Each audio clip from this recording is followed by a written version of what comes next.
নমস্কার, সকলকে স্বাগত জানিয়ে শুরু করছি জীবনের আলো অনুষ্ঠান। সকলে নিশ্চয়ই খুব ভালো আছেন।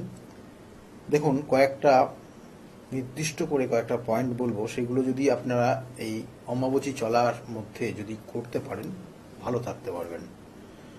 এটা আমার মতামত এবং আমি আমার গুরুর থেকে যেটা পেয়েছি সেটা আপনাদেরকে বলছি। সেটা হচ্ছে এই অ্যাকচুয়ালি যে অমাবচী চলবে, এটা অনেকে অনেক ধরনের অনেকভাবেই বলে, তবু বলবো যে এটা হচ্ছে অম্বুবাচী কথাটা। এই অম্বুবাচী এর কেন এই অর্থটা কি আছে অম্বুবাচীর সেটাও বলবো। বলা হচ্ছে ভগবতীর ষোড়শ যাত্রার মধ্যে অন্যতম যাত্রা হচ্ছেন এই অম্বুবাচী যাত্রা। অম্বুবাচী কথাটি এসেছে সংস্কৃত শব্দ থেকে, এবং অম্বু অর্থাৎ অম্ব প্লাস বাচি।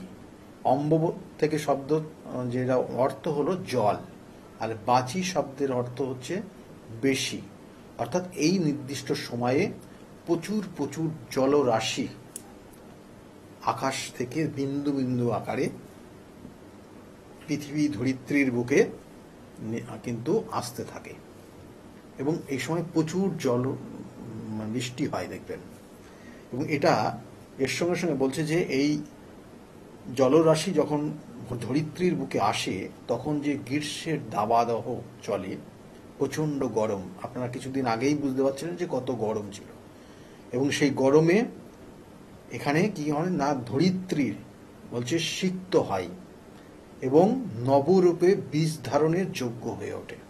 অর্থাৎ এই ধরিত্রীর বুকে যখন জল প্রবাহ অর্থাৎ জলরাশি যখন আকাশ থেকে নিচে নির্গত হয় বা নিচে আসে, তখন আস্তে আস্তে সেই ধরিত্রী আবার কিন্তু সেই গ্রীষ্মর প্রখর যে জায়গাটা, গরম যে জায়গাটা ছিল সেখান থেকে সে সিক্ত হয় এবং সেটা ভিজে গিয়ে সে বীজ ধারণের জন্য উপযুক্ত হয়ে ওঠে। এবং এইটা কখন হয়, এবং সেই সময়কালটা বলছে যে সেই সময়কালটাকে বলা হচ্ছে অম্বুবাচী। এটা কখন হয় না, এটা বিশেষ করে বলা হচ্ছে সূর্য রবি যখন আষাঢ় মাসের রবি যখন ওই নির্দিষ্ট যে নক্ষত্র বলা হচ্ছে আদ্রা নক্ষত্র, এই নির্দিষ্ট আদ্রা নক্ষত্র যখন টাচ করে রবির সঙ্গে, যেমন আমাদের 27টা নক্ষত্র বলেছি এর আগে বহুবার, তা সেই 27টা নক্ষত্রের যে আদ্রা নক্ষত্র রয়েছে, সেই আদ্রা নক্ষত্র যখন সূর্য বা রবি গ্রহ টাচ হয়, তখন এই জলবিন্দু অর্থাৎ জলের যে রাশি রাশি জল পৃথিবীর বুকে বা ধরিত্রীর বুকে নেমে আসে। এবং এই যে নির্দিষ্ট সময়কাল, এবং বলা হচ্ছে এই সময় আর একটা জিনিস বলা হয়, যেটা হচ্ছে যে মা আদ্যা শক্তি বা ধরিত্রীর রজস্বলা হন এই সময়, এবং সেই রজস্বলা ইহাই বলছে অম্বুবাচীর কাল শুরু হয়। অর্থাৎ এই যে নির্দিষ্ট যখন টাচ করলো সূর্য, যখন মিথুন রাশিতে আদ্রা নক্ষত্রে যখন টাচ করলো, তখন থেকে ওই জলরাশি নেমে আসতে থাকলো এবং ধরিত্রীর বুকে, এবং তখন সেটা শুরু হলো কি না, অম্বুবাচী যাত্রা শুরু করলো। এবং এটা 3 দিন কাল চলে। 3 দিন কাল চলে মানে এটা ফিক্সড, যে ডেটটা ফিক্স থাকে সেটা হচ্ছে প্রত্যেক বছরের আষাঢ় মাসের 7 তারিখ থেকে 11 তারিখ পর্যন্ত, এবং ইংরাজি প্রত্যেক বছরের জুন মাসের 22 তারিখ থেকে 26 তারিখ পর্যন্ত। এটা কিন্তু ফিক্সড। এই সময়টা এইভাবে আমাদের গ্রহ নক্ষত্রের কানেকশনগুলো পাই, এবং তার কারণে এটা হয়। এবং এই যে বলা হচ্ছে যে এই যে সময়কাল এবং এই যে নির্দিষ্ট সময়, যেটা এই বছরে যেটা পড়ছে, সেটা কিন্তু 7ই আষাঢ় বা ইংরাজি বলা হচ্ছে যে 22শে জুন রবিবার ঠিক দুপুরবেলা 2:57 দুপুর 2:57 থেকে এই অম্বুবাচী যাত্রা শুরু করবে, বা মানে এই জলরাশি বিন্দু কিন্তু মানে প্রচুর রাশির হয়ে সে কিন্তু এই ভূপৃষ্ঠে বা ধরিত্রীর বুকে নেমে আসবে। এবং এটা সমাপ্তি হবে, অর্থাৎ অমাবস্যার যে সমাপ্তি বা নিবৃত্তি, সেটা হচ্ছে 26 তারিখের ভোর রাত্রে, অর্থাৎ 25 তারিখের শেষ রাত্রে। 25 তারিখ হয়ে শেষ রাত্রে ইংরাজি মতে, আবার সেটা 12টার পরে হয়ে গেলে 26 তারিখ হয়ে যায়। তাই 12টার পরে 26 তারিখে সেটা ভোরবেলা 3:20-21 এই নিবৃত্তি হবে অমাবস্যার। এবং এর পরে যেগুলো হয় এবং এই সময়কালটা যেগুলো করণীয় মানে যে সাধারণ মানুষ যেটা করে এই সময়কালে, যে কি কি না, বিশেষ করে এই নির্দিষ্ট সময় খেয়াল রাখতে হয় যে না, নিত্য পুজো এই সময় হবে। এবং এই নিত্য পুজো হলেও সেখানে কিন্তু কোনো সংকল্প ছাড়া, অর্থাৎ বলা হচ্ছে সংকল্পবিহীন নিত্য পুজো হবে।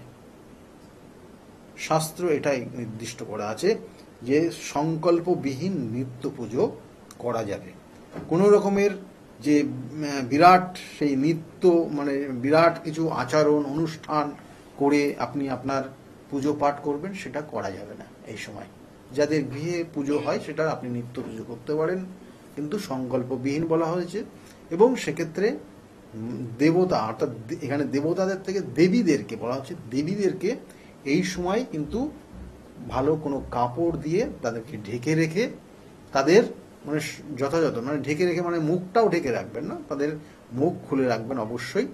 এবং তাদেরকে যথাযথ যে নিত্য পুজোর যে নৈবেদ্য বা ভোগ যেগুলো দেওয়া হয় সাধারণত, সেই হিসাবে আপনি প্রত্যেক দিন নির্দিষ্ট টাইম মেনে তাদেরকে কিন্তু দিতে হবে। এবং এইভাবে আপনাকে কিন্তু এই 3-4 দিন ধরে এই কাজটা করতে হয়। এবং তারপর যখন এই অমাবস্যার নিবৃত্তি হয়ে যাবে, তারপরে আপনাদের যে করণীয় সেটা হচ্ছে অর্থাৎ বলছে যে এই নির্দিষ্ট সময় পর আপনাদেরকে সেটাকে পরিষ্কার পরিচ্ছন্ন করতে হবে। অর্থাৎ আপনার সেই দেবী, যে দেবীকে আপনি পুজো করছেন, সেই দেবীর কিন্তু বস্ত্র চেঞ্জ করবেন এবং তাকে পরিষ্কার পরিচ্ছন্ন করে নতুন বস্ত্র কিন্তু তাকে দিতে হবে। এবং তার সঙ্গে সঙ্গে আপনার পুরো ঠাকুর ঘরকে পরিষ্কার পরিচ্ছন্ন করতে হবে, করে নতুন করে পুজো পাঠ, হোমযজ্ঞ, খুব ইম্পর্টেন্ট, পুজো পাঠ এবং হোমযজ্ঞ, এবং তার সঙ্গে সঙ্গে যার যে পুজোর যে উদ্দেশ্য, যে মনস্কামনা নিয়ে সেখানে গেছেন বা করতে চাইছেন, সেক্ষেত্রে সেই সংকল্প ধরে সেই পুজো করলে আপনি মানে যথাযথ তার সুবিধা বা যথাযথ তার ফল আপনি লাভ করতে পারবেন।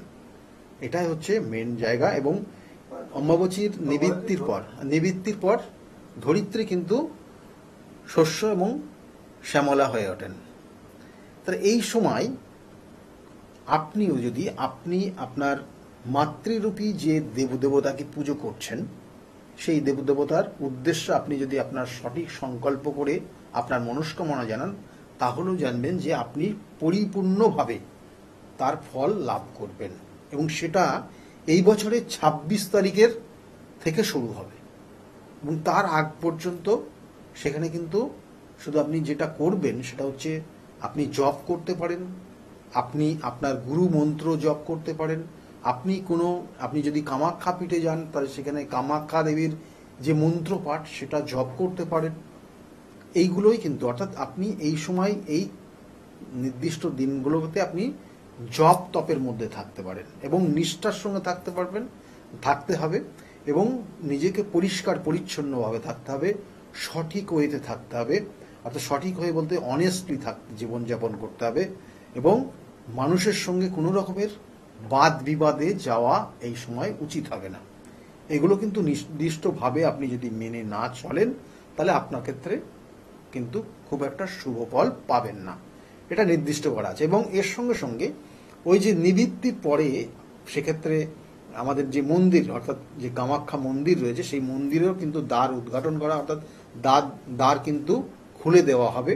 এবং এই দ্বার খুলে দেওয়ার পর সেখানে বহু ভক্ত তারা গর্ভগৃহে গিয়ে সেখানে পুজো পাঠ করবে। আমি এর তো আরও বিস্তারিত ব্যাখ্যা আমি বিগত দিনে অলরেডি দিয়ে দিয়েছি যে এইটার কতটা গুরুত্ব রয়েছে, কি মহত্ব রয়েছে, কেন এই জায়গাটা তৈরি হলো, এবং এগুলো তো বলে দিয়েছি। অর্থাৎ এইখানে নির্দিষ্ট যেটা হচ্ছে যে এই 3 দিন বা 4 দিন ধরে মেলা চলে ওখানে, এবং প্রচুর সাধু সন্ন্যাস এবং ভক্তরা দেশ বিদেশ থেকে তারা কিন্তু এই সময় আসে।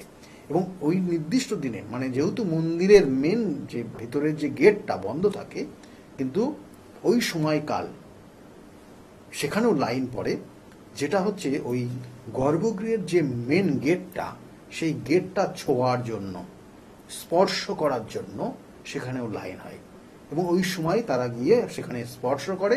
এবং যারা সাধু সন্ন্যাস বা তন্ত্রশাস্ত্রের সঙ্গে যারা যুক্ত রয়েছে, তারা তাদের যে নির্দিষ্ট জপ মন্ত্র রয়েছে, গুরু মন্ত্র রয়েছে, বা যে নির্দিষ্ট উদ্দেশ্য নিয়ে গেছে সেই মন্ত্র সেখানে জপ করতে থাকে। তাহলে এই হচ্ছে নির্দিষ্ট করে নির্দিষ্ট কাজ। এবং তারপরে 26 তারিখ থেকে পরপর যে কাজগুলো হয় সেটা যথেষ্ট গুরুত্বপূর্ণ। যেন আবার বলছি, কারণ এই সময় কিন্তু দেখবেন যে আমাদের কৃষকরা তারাও ওই নির্দিষ্ট 3-4 দিনের পরে গিয়ে তারা কিন্তু বিভিন্ন ধরনের বীজ বপন, অর্থাৎ চাষের জন্য যে বীজ বপন করে এবং সেই বীজ বপন করে সেখান থেকে কিন্তু সেই মানে ধরিত্রীকে কিন্তু মানে একটা অন্য চেহারায় নিয়ে আসে। সেই রকমই আপনার ক্ষেত্রেও এই তিথির মহত্বটা এটাই রয়েছে যে আপনি হয়তো আপনার জীবনে যেটা পাচ্ছেন না, হয়তো সন্তান, কারণ এটাও জানবেন যে রজশালা অর্থাৎ এই যে আমরা এই সময় কুমারী পুজো করে থাকি, এবং এই যে প্রথম যে কুমারী অর্থাৎ এই কুমারী থেকে যিনি প্রথম ঋতুমতী হন, তারপরে কিন্তু তার কি হয়, তার সন্তান ধারণ ক্ষমতা তৈরি হয়।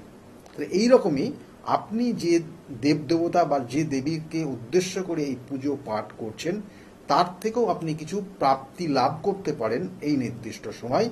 এবং সেই জন্য 26 তারিখের পর থেকে পরবর্তী নির্দিষ্ট সময় পর্যন্ত খুবই গুরুত্বপূর্ণ, যেটা আপনি হোম যজ্ঞ এবং বিভিন্ন ক্রিয়ার মাধ্যমে আপনি সেই দেবদেবতাকে সন্তুষ্ট করতে পারেন এবং তার থেকে আপনি ফল লাভ করতে পারেন।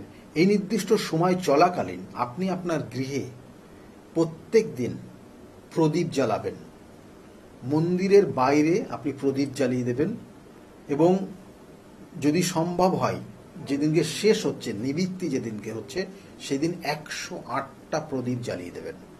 তাতে আপনার জীবনে কিন্তু সফলতা আসবে।